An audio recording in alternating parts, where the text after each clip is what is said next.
Assalamualaikum warahmatullahi wabarakatuh. Pada pertemuan 4 akuntansi sektor publik ini, kita akan membahas materi terkait anggaran sektor publik. Akuntansi sebagai alat perencanaan dan pengendalian.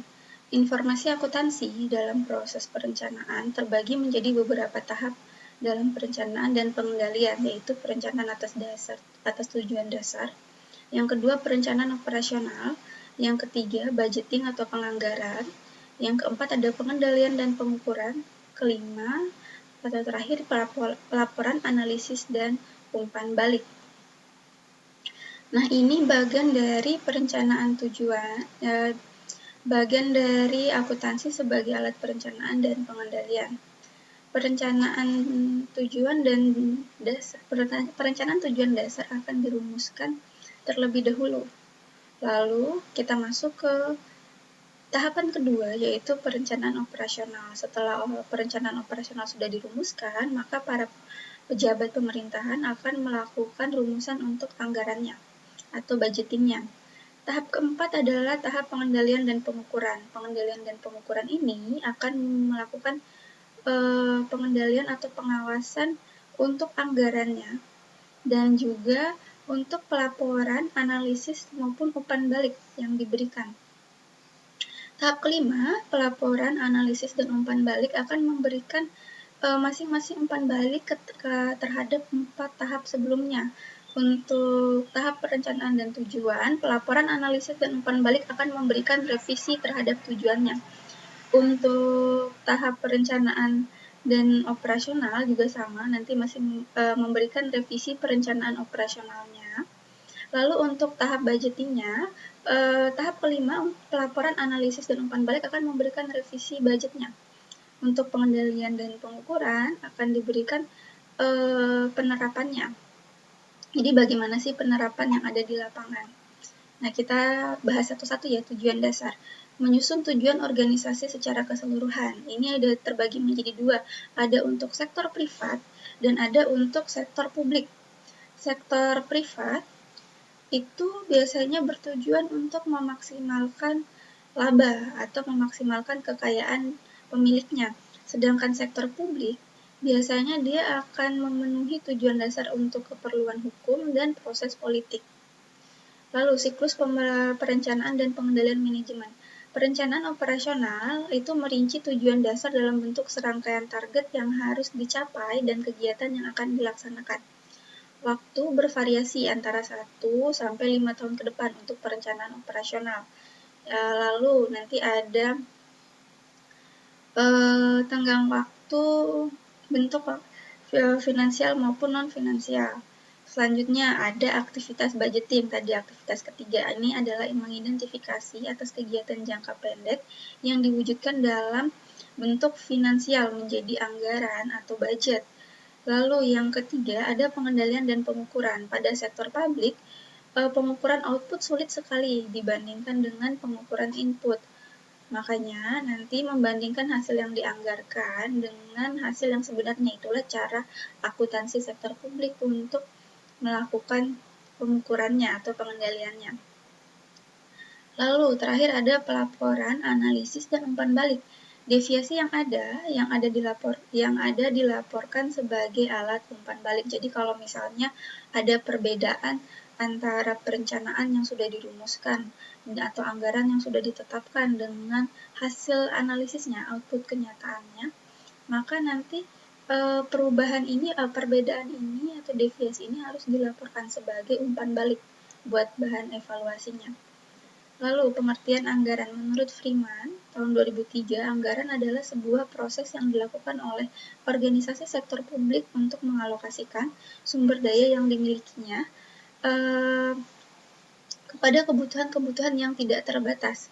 Anggaran dapat diartikan juga sebagai pernyataan mengenai estimasi kinerja yang hendak dicapai selama periode waktu tertentu dalam ukuran finansial. Selain itu, anggaran juga merupakan rencana finansial yang menyatakan rencana-rencana organisasi untuk melayani masyarakat atau aktivitas lain yang dapat mengembangkan kapasitas organisasi dalam pelayanannya. Lalu, anggaran juga nanti estimasi besarnya biaya yang harus dikeluarkan dalam merealisasikan rencana. Terakhir, perkiraan sumber-sumber mana saja yang akan menghasilkan pemasukan serta seberapa banyak pemasukannya. Jadi ada 3 hal ini ya yang merupakan rencana finansial atau anggarannya.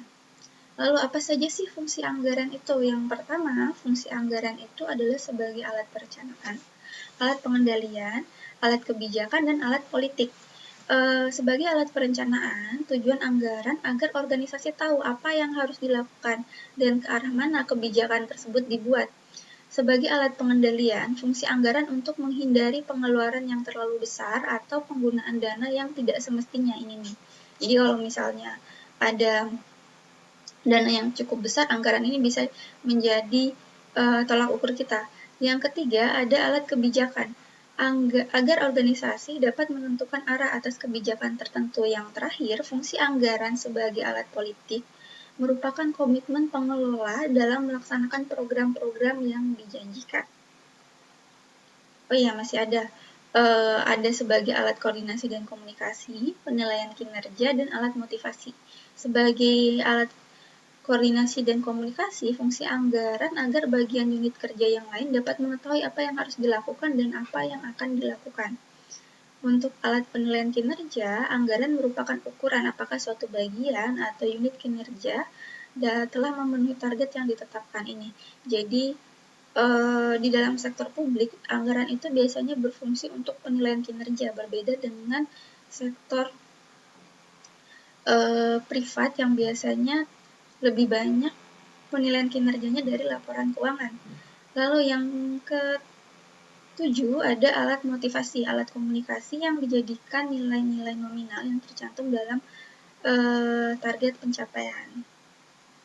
Ada beberapa prinsip penyusunan anggaran, otorisasi oleh legislatif, lebih menyeluruh atau komprehensif, keutuhan artinya semua penerimaan dan pengeluaran tercakup dalam satu dana umum. Yang keempat, jumlah yang disetujui legislatif harus termanfaatkan secara ekonomis.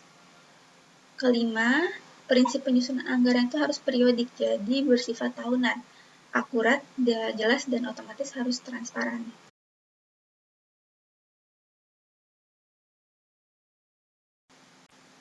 Oke, kita masuk pada jenis-jenis anggaran. Anggaran itu terbagi menjadi beberapa berdasarkan aktivitas, hukum, tujuan penggunaan, jumlah apropriasi belanja, penyusunan, dan berdasarkan penyusunannya. Berdasarkan jenis aktivitas, anggaran terbagi menjadi 2, yaitu anggaran operasional dan anggaran modal. Anggaran operasional ini biasanya untuk membayar kegiatan sehari-hari pemerintahan, contohnya pembayaran gaji pegawai pemerintah.